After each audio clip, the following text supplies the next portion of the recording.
You don't forget that you're standing in my motherland. প্রতি ঘন্টায় 1000 plus ticket. হ্যাঁ, ঠিকই শুনছেন।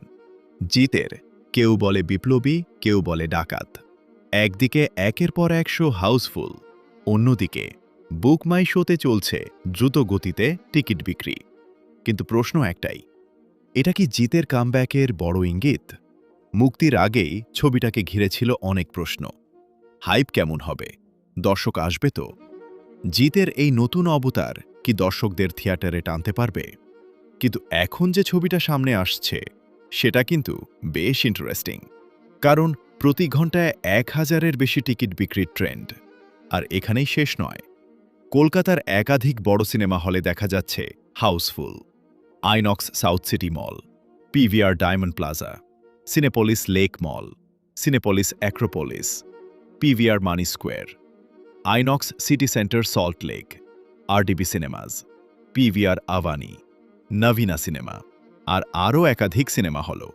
অর্থাৎ দর্শক কিন্তু থিয়েটারে আসছে। আসল ব্যাপারটা কি? জিতকে এই ছবিতে দেখা যাচ্ছে একেবারে অন্য রকম লুকে। একদিকে বিপ্লবী, অন্যদিকে ডাকাত। আর এই চরিত্রের লুক, অ্যাকশন আর পিরিয়ড সেটিং দর্শকদের মধ্যে তৈরি করেছে আলাদা কৌতূহল। আর এখন সেই কৌতূহলই কি বদলে যাচ্ছে টিকিট বুকিংয়ে? কিন্তু দাঁড়ান, 1 ঘন্টায় 1000 প্লাস টিকিট বিক্রি, দারুণ খবর ঠিকই, কিন্তু এখান থেকেই সরাসরি বলা যাবে না সিনেমা সুপারহিট, কারণ আসল পরীক্ষা এখনও বাকি। প্রথম দিনের কালেকশন, উইকেন্ড কালেকশন, অকুপেন্সি, আর সবচেয়ে গুরুত্বপূর্ণ অডিয়েন্স।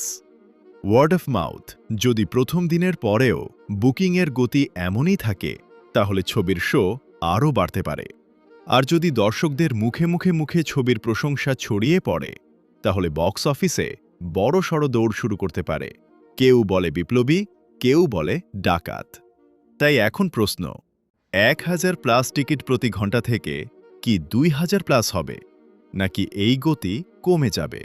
সেটার উত্তর দেবে বক্স অফিস। তবে একটা জিনিস এখন পরিষ্কার, জিতের কেউ বলে বিপ্লবী, কেউ বলে ডাকাত নিয়ে দর্শকদের আগ্রহ তৈরি হয়েছে।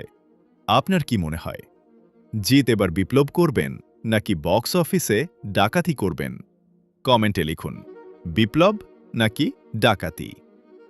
ভিডিওটা ভালো লাগলে লাইক করুন, শেয়ার করুন এবং সাবস্ক্রাইব করতে ভুলবেন না।